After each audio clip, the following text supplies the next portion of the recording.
Nigeria, my place of birth. A land of controversy and upheavals. O God of creation, direct our noble cause. Guide our leaders right and help our youths the truth to know.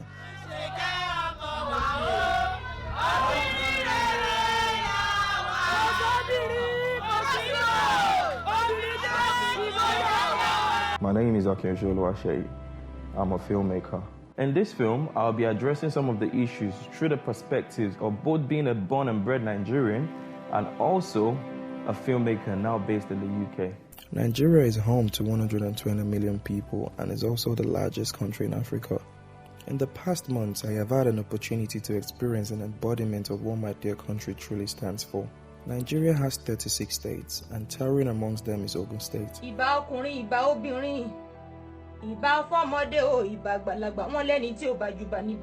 My experience at Ogun State has been remarkable. It is where I was born and where my family still lives. With 50% of the population living in extreme poverty due to poor governance, despite its wealth, Nigeria is also known as the home to some of the poorest people in the world. People so poor they hand us with the designation as the poverty capital of the world. Guess what? Greed and corruption rules, like they say in my language. It is the Oga Pata Pata. Nigeria should not be a country without constant electricity. You know, it's in this day and age, it's just unacceptable. Poverty in Nigeria is a sign of virtue, with a perspective of only the corrupt are able to live well. Corruption in Nigeria is a serious problem from the root. Corruption has become a system now. So, and as an individual, you cannot fight a system. You only need another system, that can help you fight another a bad system. There's nothing you want to do in Nigeria that if you don't have to go to somebody that you bribe, as long as it's not your father that owns that thing. Be it even building a school, a free school, something you're using your money for to develop your community. You still have to pay somebody to get that thing done. The system that we have, encourages corruption, and the society itself, celebrates corrupt leaders. So it's always going to be difficult, to really get rid of corruption. Misuse of public funds and the highest levels of political corruptions from powers that be. Despite its wealth, the people are poor because of the endemic corruption of the government states. Fortunately, when you mention the word corruption, people look in the direction of a politician. And the saddest thing is, most of our political leaders, do travel abroad. They have seen the way, other countries operate, how things are done abroad, and it just baffles me to see, why can't we implement all these things, in our own country? Election in Nigeria takes place every 4 years. I was opportune to work alongside ex-governorship candidates. My name is Adewale Omoniyi. I am a trained data scientist. I'm an experienced statistician and a programmer. I'm also a politician. I contested for the governor of Ogun State under the umbrella of Abundant Nigeria Renewal Party, ANRP, during the 2019 gubernatorial election.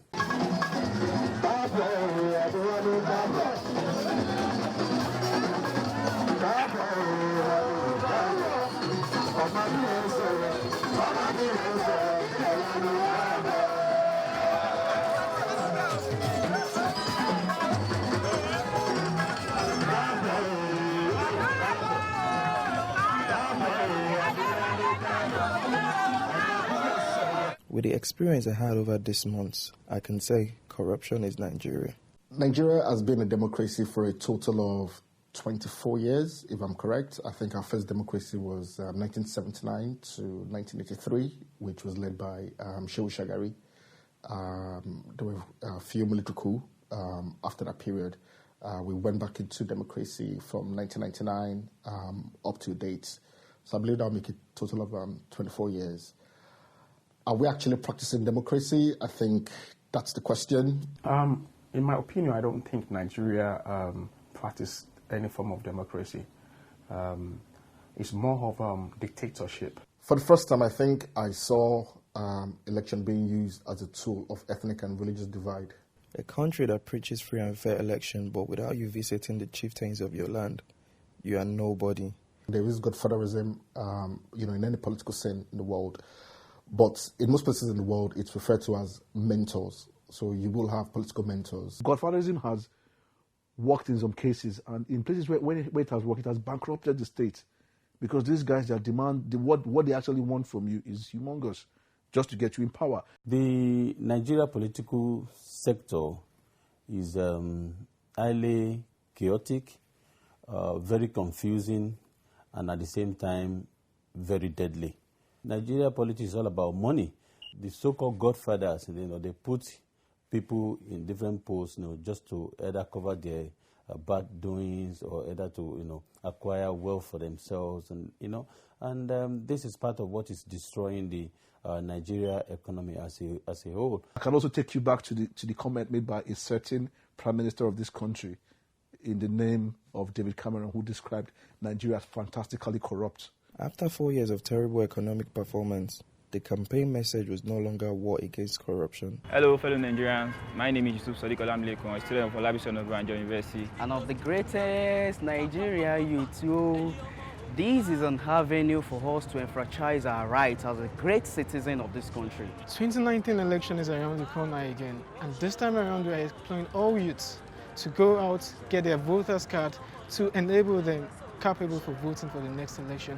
And this is happening this time around because we don't want these people to start depriving us of our rights again, like they've always done. We are youths.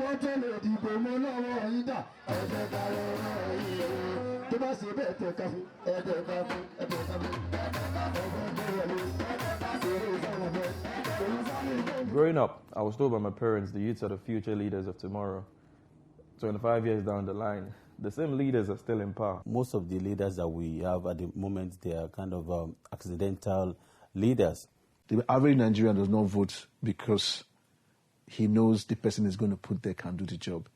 The average Nigerian votes on tribal, religious, ethnic, geographical lines. Those are the things that influences his decision to vote. You think people will go out and actually vote for a credible person, someone who they should perceive as bringing real change.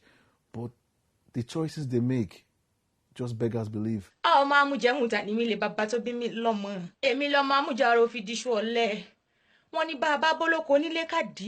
you can't beat them, you join them.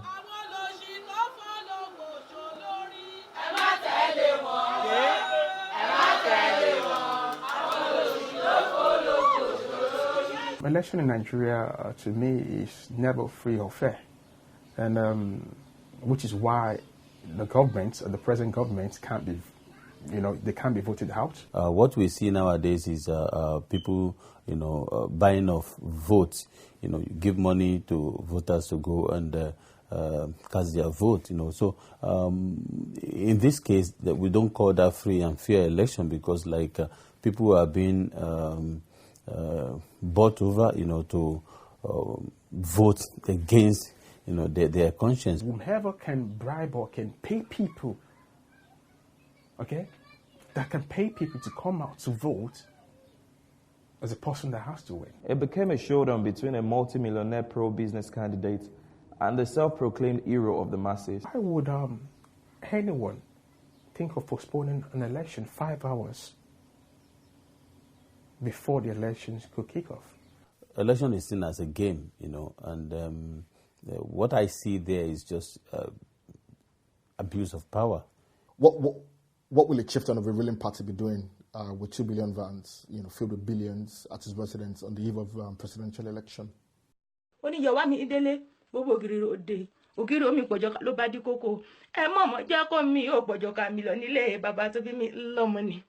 believe the real reason why it was postponed was just simply to allow some elements to rig, that election. A people steadfastly holding on to the belief that there is a glint of hope, even when there is none in sight.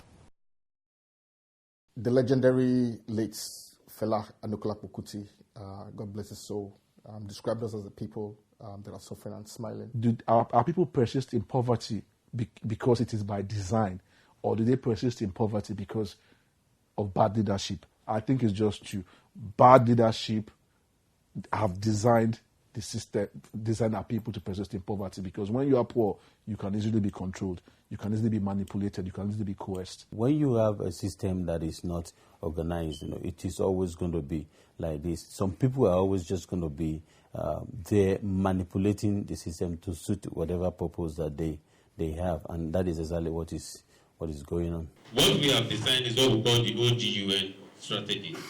What is OGUN strategy? 1, we need to organize Ogun State.